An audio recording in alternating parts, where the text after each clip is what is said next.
Assalamualaikum warahmatullahi wabarakatuh. Halo pemirsa cerita inspiratif dimanapun Anda berada. Salam sejahtera untuk kita semuanya. Semoga kita semua dalam keadaan sehat dan tetap dalam lindungannya. Kembali lagi dengan kami di channel Cerita Inspiratif, di mana kita akan berbagi kisah-kisah inspiratif penuh makna untuk Anda simak.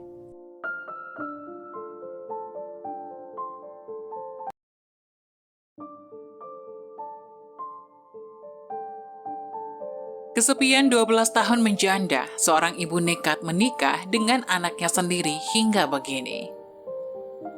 Perkawinan saudara merupakan hal yang tabu dan melanggar norma dan agama. Tapi nyatanya masih ada orang yang nekat menjalankan perkawinan saudara. Seperti seorang ibu yang menikah dengan anaknya sendiri, bahkan sampai mengandung bayi hasil hubungan incest. Kisah cinta wanita bernama Betty Mbereko ini menggemparkan publik karena ia menjalin asmara dengan putra kandungnya. Diketahui bila Betty sudah 12 tahun menjanda. Suaminya telah lama meninggal hingga ia harus merawat putra semata wayangnya. Tapi kasih sayang ibu dan anak itu justru berubah menjadi rasa cinta pasangan.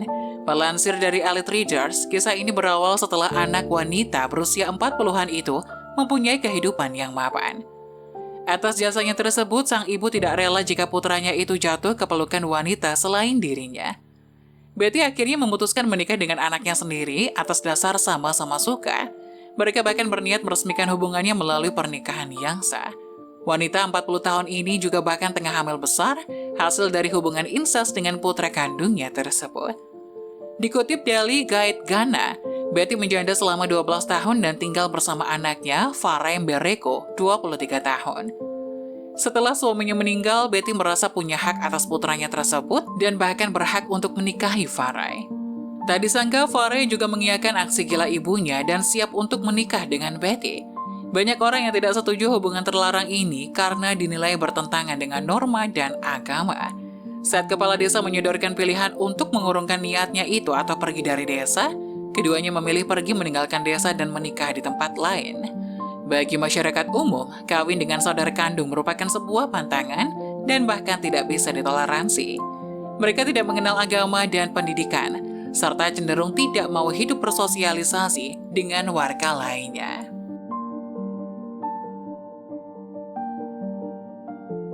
Di pesta perkawinan, dia diajak kerabat dan teman-temannya karena menikahi wanita pincang. Namun beberapa patah kata wanita itu membuat suasana jadi hening. 4 tahun yang lalu, aku merintis usaha di bidang pakaian. Namun, karena manajemen yang buruk, aku menderita kerugian sekitar 300 juta rupiah. Sebagian besar uang itu aku pinjam dari para kerabat dan teman-teman. Aku benar-benar terpuruk dan tak bisa bangkit lagi setelah kegagalan itu. Aku menjadi tak bersemangat dan hanya duduk termenung setiap hari di rumah kontrakan. Saat itulah aku kenal dengan istriku. Dia membawaku keluar dari masa-masa gelap itu.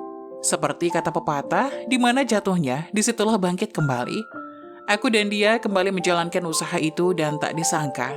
Usaha kami berhasil menghasilkan lebih dari 200 juta hanya dalam tempo 2 tahun. Tentu saja, penghasilan ini tidak seberapa dibanding gaji sebagian besar orang yang bekerja sebagai karyawan. Tetapi, sukacita kesuksesan telah meneguhkan tali cinta di antara kami. Pada awal tahun itu pun, aku melamar Leni istriku dan sambil menitikkan air mata, dia berkata padaku, "Sayangku, sudah lama aku menunggu hari yang membahagiakan ini. Jika kamu tidak memandang rendah padaku, aku akan mencintaimu sepanjang hayatku." Iya. Banyak orang tidak optimis melihat pernikahan kami. Mereka pikir, kenapa pria yang berpotensi sepertiku tertarik dengan seorang wanita pincang? Tidak ada alasan apapun untuk mencintai seseorang. Cinta sejati itu tidak pernah bisa dijelaskan secara logika. Sampai terjadi satu hal pada hari pernikahan yang membuatku semakin yakin dengan keputusanku.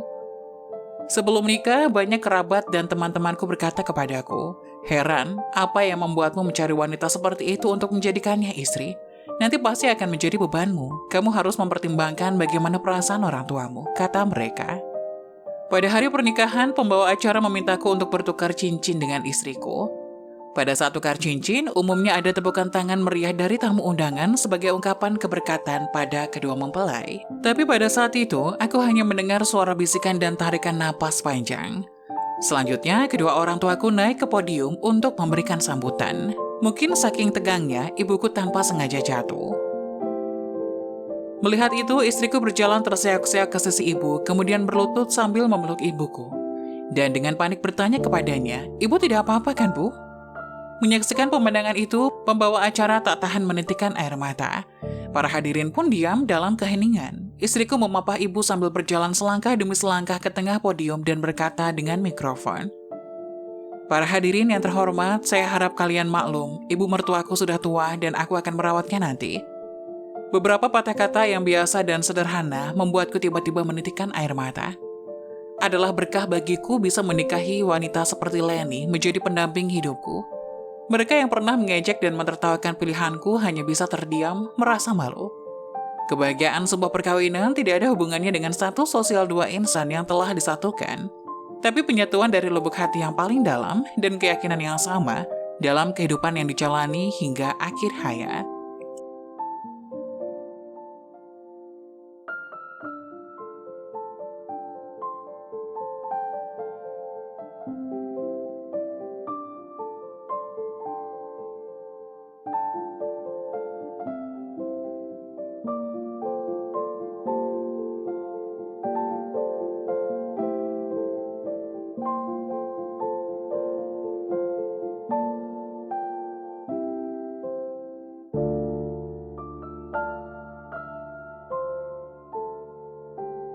Nah, bagaimana menurut kalian? Jangan lupa tulis pendapat kalian di kolom komentar ya. Wassalamualaikum warahmatullahi wabarakatuh.